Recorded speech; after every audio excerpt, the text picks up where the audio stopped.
ലോകത്ത് ഏറ്റവും കൂടുതൽ UPI പേയ്മെന്റ് വഴി പണമിടപാട് നടക്കുന്ന രാജ്യങ്ങളിൽ ഒന്നാം സ്ഥാനത്താണ് ഇന്ത്യയുടെ സ്ഥാനം. കഴിഞ്ഞ മെയ് മാസത്തിൽ 1400 കോടി രൂപയുടെ UPI പണമിടപാടാണ് ഇന്ത്യയിൽ നടന്നത്. കഴിഞ്ഞ വർഷം ഇതേ മാസം നടന്നത് 900 കോടിയുടെ ഇടപാട്. പച്ചക്കറി വാങ്ങുന്നതിന് മുതൽ ഷെയർ മാർക്കറ്റ് ഇൻവെസ്റ്റിംഗ് വരെ ഇന്ത്യക്കാർ UPI പണമിടപാട് വഴി ഇപ്പോൾ നടത്തുന്നു.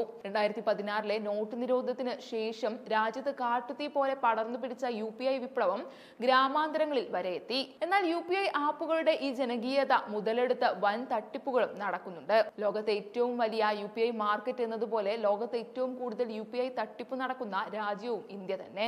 ഡിജിറ്റൽ പേയ്മെന്റുകൾ സൗകര്യപ്രദമാണെങ്കിലും അതുവഴിയുള്ള തട്ടിപ്പുകൾ തടയാൻ പലർക്കും കൃത്യമായ ധാരണയില്ല എന്നതാണ് തട്ടിപ്പുകൾ വർദ്ധിക്കാൻ കാരണമാകുന്നത് എന്നാണ് വിദഗ്ധർ ചൂണ്ടിക്കാണിക്കുന്നത്. UPI പിൻ നമ്പറുകൾ ഷെയർ ചെയ്യിച്ച് വാങ്ങിയാണ് ഏറ്റവും കൂടുതൽ തട്ടിപ്പുകൾ നടക്കുന്നത്. നിയമാനുസൃത ബാങ്കിംഗ് ആപ്പുകളുടെ ക്ലോണായ വ്യാജ UPI ആപ്പുകളും തട്ടിപ്പുകാർ സൃഷ്ടിച്ചിട്ടുണ്ട്. തുടർന്ന് ലോഗിൻ വിശദാംശങ്ങൾ ശേഖരിച്ച് തട്ടിപ്പ് നടത്തുന്നു. രാജ്യത്ത് ഡിജിറ്റൽ മുന്നേറ്റം നടന്നത് വളരെ വേഗത്തിലാണ്. എന്നാൽ ഡിജിറ്റൽ സാക്ഷരതയും സുരക്ഷിതമായ ഇന്റർനെറ്റ് കൈകാര്യം ചെയ്യേണ്ടതിലെ പരിശീലനവും ഇന്ത്യൻ ജനതയിൽ ഭൂരിപക്ഷത്തിനും കൃത്യമായി ലഭിച്ചിട്ടില്ല.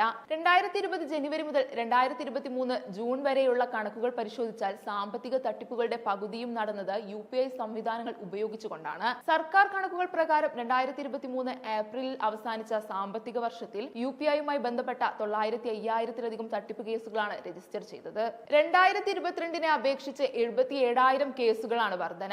ബാങ്കിംഗ് സേവനങ്ങൾ ഫലപ്രദമായി എത്തിക്കാൻ സാധിക്കാത്ത ഗ്രാമാന്തരങ്ങളിലേക്ക് വരെ ഡിജിറ്റൽ പേയ്മെന്റ് സംവിധാനങ്ങളെ എത്തിക്കാൻ ബാങ്കുകളും ശ്രമിച്ചിട്ടുണ്ട്. ഇതൊരു പരിധിവരെ വിജയിക്കുകയും ചെയ്തു. എന്നാൽ ഡിജിറ്റൽ ബാങ്കിന്റെ ചതിക്കുഴികളെ കുറിച്ച് ജനങ്ങളെ ബോധവൽക്കരിക്കാൻ ഇവരും മെനക്കെട്ടില്ല. ഇവിടങ്ങളിൽ സ്മാർട്ട് ഫോൺ ഇല്ലാത്തവർ അതുള്ള വിഭാഗത്തെ ആശ്രയിക്കുന്നത് പതിവാണ്. ഇങ്ങനെ സഹായം ചെയ്തു കൊടുക്കുന്നവരിൽ സാമ്പത്തിക തട്ടിപ്പിൽ ഏർപ്പെടുന്ന നിരവധി പേരുണ്ട്. ഇതിനോടൊപ്പം ചേർത്ത് വായിക്കേണ്ട മറ്റൊന്നുകൂടിയുണ്ട്. യൂറോപ്യൻ രാജ്യങ്ങളിൽ ഫ്രാൻസ് ആണ് ആദ്യമായി UPI പേയ്മെന്റ് സംവിധാനം അംഗീകരിച്ച രാജ്യം. ഈഫൽ ടവർ സന്ദർശിക്കാൻ ടിക്കറ്റ് എടുക്കാനാണ് ഫ്രാൻസ് ആദ്യമായി UPI പേയ്മെന്റ് സംവിധാനം അംഗീകരിച്ചത്. അതേസമയം ഇന്ത്യയിൽ പച്ചക്കറി വാങ്ങാൻ വരെ UPI പേയ്മെന്റ് ആപ്പുകളാണ് ഉപയോഗിക്കുന്നത്. തട്ടിപ്പ് മാത്രമല്ല, UPI സംവിധാനങ്ങളിൽ നിരന്തര തകരാറുകളും സംഭവിക്കുന്നുണ്ട്.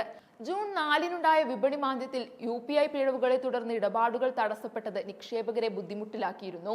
ദിവസവും 45 കോടിയിലധികം ഇടപാടുകളാണ് UPI സംവിധാനത്തിലൂടെ ദിനംപ്രതി നടക്കുന്നത്. എന്നാൽ NPCIയുടെ കണക്ക് പ്രകാരം 2024 മെയ് മാസത്തിൽ 31 തവണയാണ് UPI സംവിധാനം തകരാറിലായതും 47 മണിക്കൂറോളം അനുബന്ധ സംവിധാനങ്ങൾ ഓഫ്ലൈനായി തുടരുകയും ചെയ്തത്.